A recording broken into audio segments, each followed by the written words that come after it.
Call to order the regular meeting of the USD 464 Board of Education for Monday, February 12th, 2024. Please join me in the Pledge of Allegiance.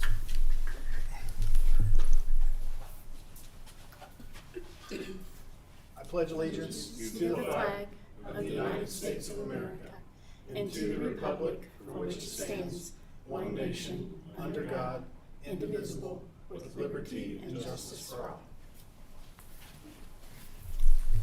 Okay, we've got a very light agenda tonight, so I would move that we approve the agenda with the amendment that we remove action item 5.1, which was the only action item, as we're still waiting on some red lines from our attorneys. Do I have a second? I second it. All those in favor, raise your right hand. Opposed, same sign. Passes 5-0. Would move that we approve the consent agenda. Do I have a second? Second. All those in favor, raise your right hand. Opposed, same sign. Passes 5-0. So that's probably the fastest we've ever moved through that section. That's a record. Are there any patron comments? No patron comments. So with that, we would move on to report from Mr. Feldkamp. Okay, so just a few things that are in my report. Number one, as I stated, I appreciated everybody's time and effort on February 5th to attend the special board meeting. Received some feedback from all of you, which I think is going to help us as we move forward into our next meeting, you know, with as we discuss some of the academic improvement plans, you know, for the school district. So I thought it was a good meeting, a lot of good input, and you know, we have some work to do, and we know that, and that's part of this process. You also probably saw that we spent the entire day with one of our Kansas Board of Education members. He represents Northeast Kansas all the way out to North Central, and he shares half of this school district with another board member, Ann Maw. So this is the first time he was in our school district, but he got here about 8:30 and left just a little before 3 o'clock. So we were in all buildings and spent some time. He was very involved, you know, in meeting the students. I would say that. We also signed up. Ryan, Linda, and Justin, and I am also signed up for now on March 25th for the board training in Topeka.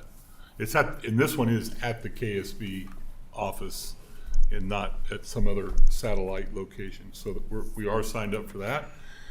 We'll have another year-end, very deep year-end budget projection, the second deep one as soon as we get all the at-risk dollars transferred. They need to be assigned to staff. So there's quite a few of those that need to take place. As soon as that's done, then we'll do another deep dive so that we have a much better idea where we're at on our year-end projections. The only thing I will say is we obviously know we're spending down cash. We know that, and that's been part of the process for the last 2 to 3 years. And a lot of that is associated with SPED funding. It just is, and so I'll talk about that in just a second. I don't know if you guys are all aware, but our Chieftain Swingers, which is our jazz group, are going to have been asked to perform at KMEA on February 22nd, and they perform later in the afternoon, and we've been invited to go down there and I guess be recognized. It's a real honor for those students to perform. So we're proud of them and what they're all doing. That's Mr. Van's group.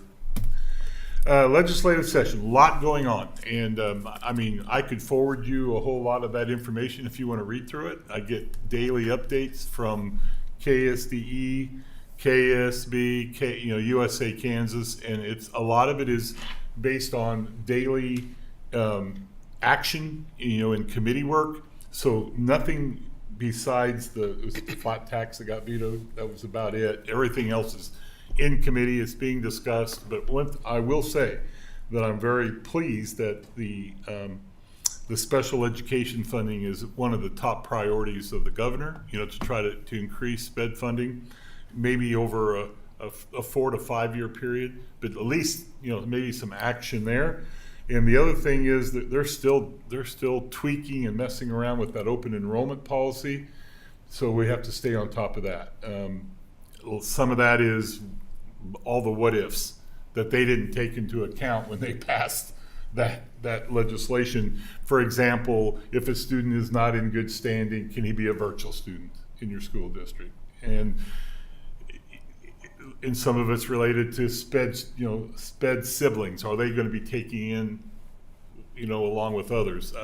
Just a whole bunch of, no other way to say it, but what ifs, and people are bringing up all these different scenarios, and so they're trying to address some of those.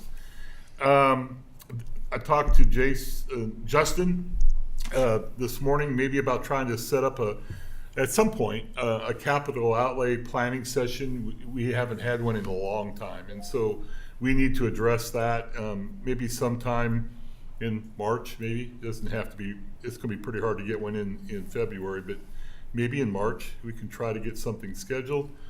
That would be it'd be a special board meeting similar to what we just had just a few weeks ago. The next board meeting is March 4th. Just remember that got moved up because of the spring break. We actually made that adjustment back in July. And besides what we tabled tonight with the SRO contract, the interlocal agreement, the next probably big topic that we'll be talking about in March will be the roof project audit. And I've been kind of alluding to that in some of my Friday reports, but Mitch Loomis will be providing a pretty in-depth report on what's going on in the it's actually the hallways between TPAC and the music rooms. It's not so much in the new, it's all the old roofs. It's not any of the new roofs from the construction. It didn't get a particularly good grade on the audit, and we knew that because we have water leaking in certain areas, especially when we had all that frozen ice on top of the roof, and that water was up on the roof for a long time. So, but Mitch has been working on that, and but at the other roofs, just to give you a little bit of good news, is a lot of the other roofs had a very good rating. The elementary was all A's. The middle school had, as old a roof as that is, had a very good rating, which is good news. So that might be able to be something that we can push off for 5 or 6 years. There is no glaring issues. And so the big one is the TPAC and auxiliary gym area is what we'll probably be looking at. So, Do you think that'll be ready for action, or is it? Just... No. He wants to present it and put it out for bid, because that'll be quite almost an RFP. It'll be a process, but what he would like to do is get that all done probably in April, so that they can get it started as soon as school's out in this summer. That's probably the timeline for that. And the other thing I just want to kind of touch base on, and we're working on this.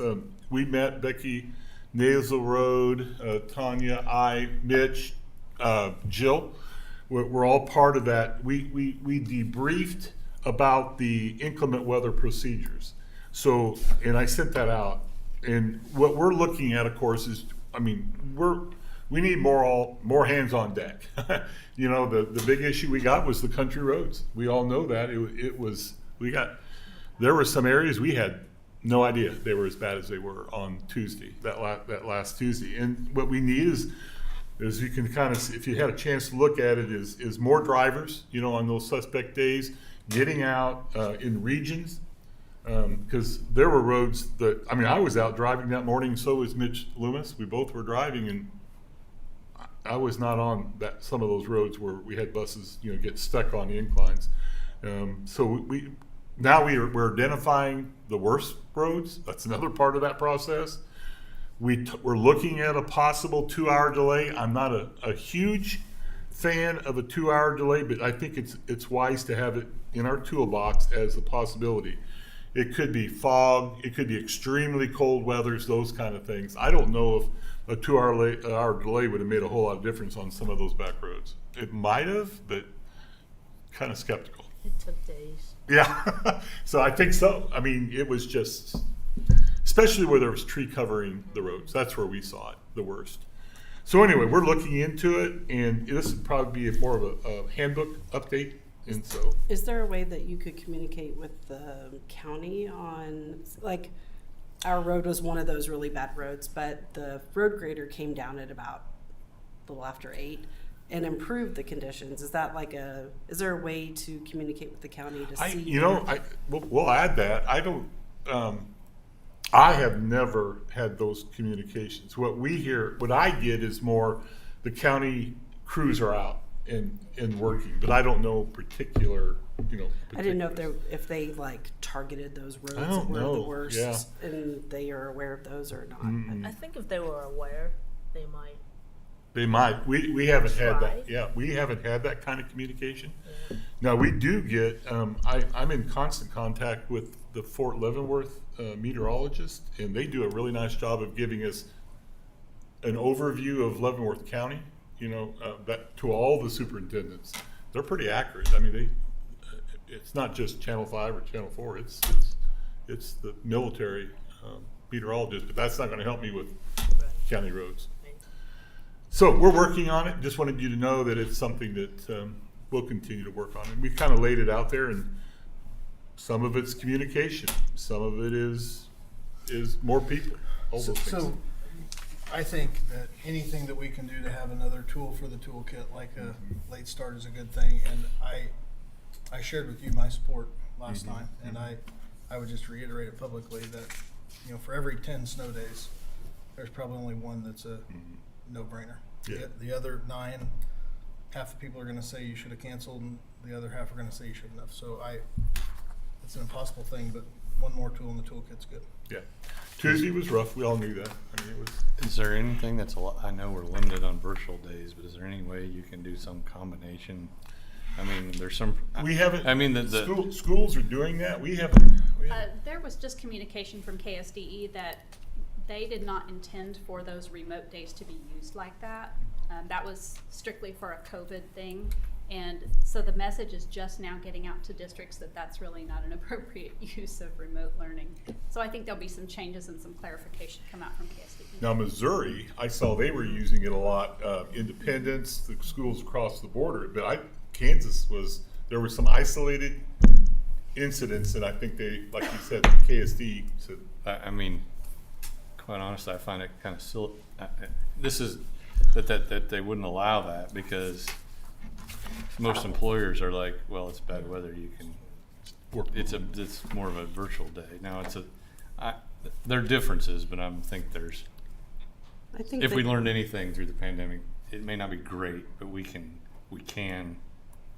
I think you run into issues though where you have to believe that every family has a device for every child in their home.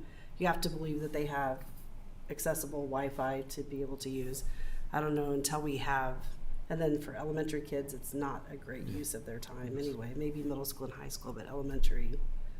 So, and if they send an elementary kid to a grandparent's house or to a babysitter. We'll never get 100% on anything, but there's a lot of kids carrying phones around at the school, so I can't believe that there's not a high percentage of devices out there. I mean, we'll never get 100%. And we equip them with devices too, right? Do they take them home though? The elementary does not take them They home. don't take them home, but is there a possibility that if they knew there was going to be bad weather, that they would let them take them home for that? Well, the whole point is we're not sure that the state's even going to allow us to use those days, so it's kind of a moot point until that's.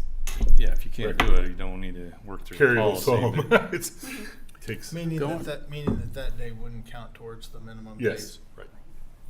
Going back to the 2-hour delay, have we done those here at all? And Going back. and Never. then what would be the reason why we wouldn't want to The explore biggest it? disadvantage is it really disrupts the schedules at home. And so if you're picking up kids 2 hours late on a bus, then parents are saying, well, if you're going to go 2 hours late, just call the whole day because we're home. We have to stay home now and we're not going into work. Now that's one example, but it's not because we can't schedule it. it's mainly for the fact that it's a huge disruption. For the families. For the But the families. school could facilitate Yes. it. No, that adjustment would be Yes, fine. So the do the we- scheduling's not an issue. Do we gain something by having school if the parents basically agree? I mean, they We don't can- have to send the kids, but does that create more problem in the classroom? I think it's a mixed bag. I mean, We can count the hours. Yeah. Right. yeah, we don't as lose our a day. minimum, but We don't lose Because a day. ultimately, it's about hours, not days, too, anyway, right? yes, it is Yeah. hours. So there's advantages of it. It's just, I tell you what, I mean, I was in school districts where I used a 2-hour delay and just as many emails came my way complaining about, why did you just call school off instead of disrupting our day? Well, I think that it is judicious to come up with a plan, and if we never execute the plan, we're no worse off for Yeah. it. Well, And in that plan, will we talk about the difference between the school day versus the extracurricular activity? So, so here's how we do it. If we call, we have to be more mindful of the morning activities. I mean, that was, And the kids in the buses, right? yes, I mean, that's really where we're at. Now, the other thing I would say about activities, it depends on the situation. And it could be the weather, you know, by 1 o'clock is better. It could be a tournament. I mean, when we were having those bad days, we were hosting the state debate. And schools were, I mean, I was even surprised schools were still coming in from western Kansas. And so it just depends on the situation. But I think we'll just have to be more mindful of those activities. And this day and age, not very many schools that call off school don't have evening activities. Now, there are some that do, but there's always that communication with whoever we're playing that evening. And so, but safety first. I mean, that's the whole point. We got to be safe. And sometimes conditions change, but I mean, let's be honest, sometimes they get worse. So I think that's where, if you just pass a ruling that says, if you don't have school, you don't have activities that night, you really pigeonhole yourself for scheduling in different situations. And it is a different situation, right? Every With situation's kids a little being different. outside waiting for a bus Right. versus Right. an extracurricular that Right. might not be out there. And the number of kids that you're actually affecting. Yeah. And so, Okay. but we're very aware that, you know, there's always going to be criticism for having an activity on the night when you don't have school. Yeah. So we get it, we understand. Can I ask something for the capital outlay planning, and kind of tied in the roof? I mean, I assume we probably have Dustin because he helps us forecast in the budget. I really think the bond council that was involved with the issuing of the bonds, we should get some kind of clarification on the timeline that we have Yes. on that, Mhm. so that, I mean, I think if we had something legally, then we can build that into our plan and what Right. we have to do with those funds. And I think we've got that capital projection, which is a good thing, but I think since we're kind of at that end and, well, definitely at the end, but we should, I know there was a 5-year window, but I think we need to kind of, Well, and then When did it start and stop? to add to the bond, you know, the bond premiums that are still there, mill levy yeah, we can. analysis plays into that too. Yeah, completely. I mean, I think there's a lot of options. I just think we need to have to know what our timelines are. And then I would, if you don't already, since we're doing, this roof project, we probably need to get that into that capital Because it's budget not in because there. it wasn't there before, so. Yep. Okay, any more questions for Lauren? Tanya? All right. Our math adoption is still ongoing. We have completed all of the online demos for both elementary and secondary. We've sent surveys to gather feedback, and some of the teachers had different questions and wanted clarification, so that has been all sent to the companies, and then we're continuing to narrow the list. We will meet again probably toward the end of February or beginning of March. And the 2024-25 calendar, we'll bring that to the next meeting. We had our calendar committee meet about 4 times. We've developed and refined calendars, and you all have seen a draft. So we'll present that at the March 4th board meeting. We had the Kansas Registered Apprentice Pilot Program Focus Group that Calesta Blazo and I attended. And that is, it's a pilot program this year, and it's something that's been put on by, it's a cooperation between Kansas State Department of Education and Wichita State University and Kansas Department of Commerce. They've put together this program where, you know, if you have identified folks in your building, could be a para, could be, you know, high school student graduating, if you've identified people that are interested in becoming teachers, but they may not have the financial means to do so, there is this pilot program. We were very fortunate to participate in the pilot group this year. We have 2 people going through that program, and that is going to become a permanent program and for the next school year. So we've already identified at least 2 more people that we want to get in on this program that will help them financially become teachers, and we can employ them. And we're looking for others. Other school districts are welcome to be a part of this. I just met with Baser today about this program, and they're pretty excited that it's a great opportunity to kind of grow your own and keep good people around. And it's also expanding. It was just a partnership with Wichita State University, and now they've identified some junior colleges and some other universities that are now in the program. It also started out as strictly elementary, and now it is secondary and special education too. So it's a really good program, and we were excited to be a part of that this year. Is it a licensure program, or is it No, they actually it is. obtain? It's called the Kansas Registered Apprentice Pilot Program. So how do they become licensed to be a teacher? Are they going to classes as well as? Yes, they are full-time students and full-time employed by the district. You have to have a hiring district that sponsors you, and then the bills are all directed to the district. It's paid, and then we are reimbursed through the state program. They have funding for it, so it's been a great program for our 2 people who are in that currently. It's helped them fill a couple of spots that were extremely hard to fill, and we're very fortunate to have identified 2 amazing paras for this program who are becoming teachers. So it's great. And then the last thing on my list, I have the Kansas City YMCA Y Club program. We are looking at bringing to TES.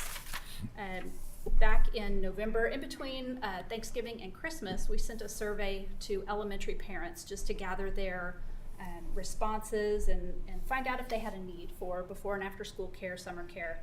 And we had 111 parents respond that they needed care and for multiple students.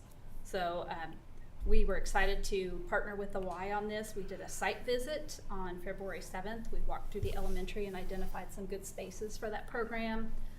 They are preparing an MOU, and it's a template boilerplate MOU that they use with all their school districts. They just put in a program in Leavenworth and Lansing, so they're familiar with the county and the county's processes for this.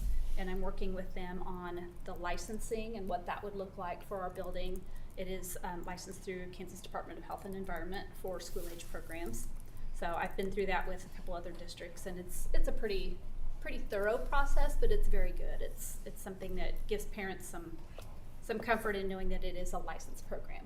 So if any parents participate in this and send their children, there is a fee to send your children, but it's tax deductible because it is a licensed program.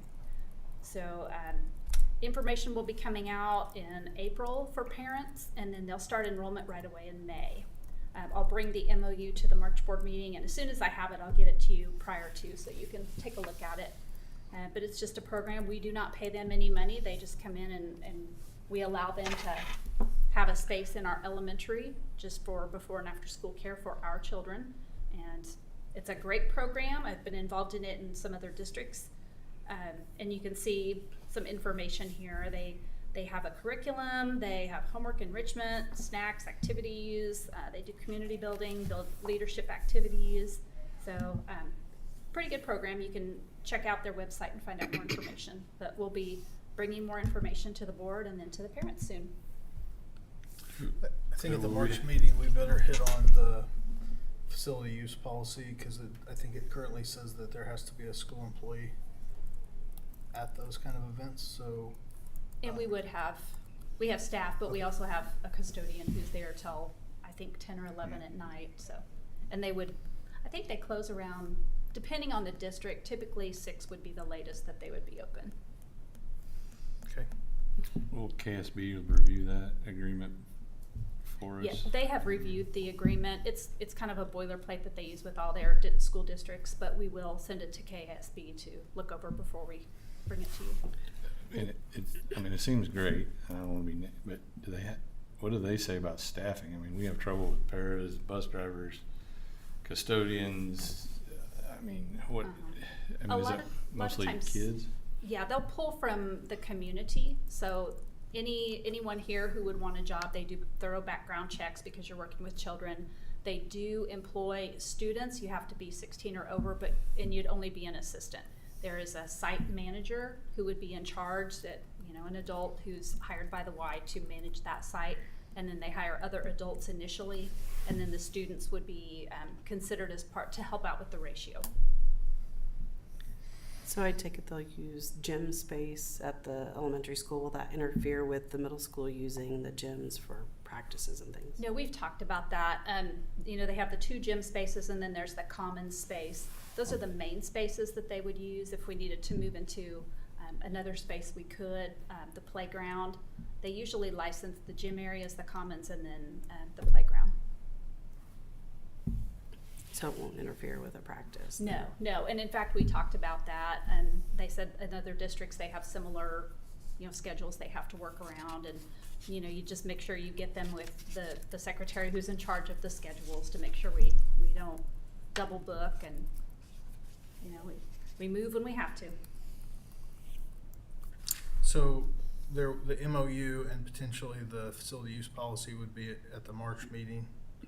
And then you'd said math adoption, does that come before the board? Yes, it will. It's hopefully have it by April. The only thing I was going to add, Justin, maybe to mine, did everybody get my kind of a little bit of an update about our TES, custodians that we outsourcing? Met with Mitch earlier last week, and it's going well and getting better each time. So it never got off to a rough start. It was just, getting them in place, meeting expectations, and it's actually been going well. And what it's allowed, of course, are some of the people that were evening custodians at the elementary to be reassigned to the high school and middle school, and that has really helped. So we have more. He feels like he's fully staffed, is the best way to put it. So it's worked. Do we do checks? Like, Yeah. is he going by, I guess, and just verifying that they're Yes. doing what they're They, agreeing the to? man, or- they have a manager that is in charge of that, and he reports, to Mitch, and so they've been meeting, but he's gonna give an update in March too about how it's going, and it's going fine at this point, and hopefully it'll even get better. Okay, any other questions? All right, so there were no action items. We do need an executive session, so I would move that we adjourn to executive session to discuss non-elected personnel matters for 20 minutes as just the Board of Education, and another 30 minutes with the Board of Education and Mr. Feldkamp. Do I have a second? Second it. All those in favor, raise your right hand. Opposed, same sign, motion carried. We'll be back.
All right.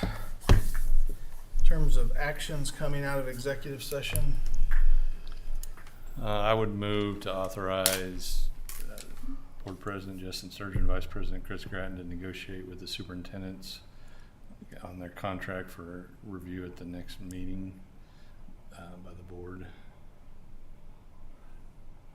I'd second that. All in favor, raise your right hand. Opposed, same sign, motion carries. I would move that we renew the following principals and assistant principals for the next academic year. Cody Witt, Casey Brown, Callista Blazo, Kelly Hoops, Josie Eastus, Hayes Farwell, Matthew Bowers, and Shannon Harrelson. Have a second? Second.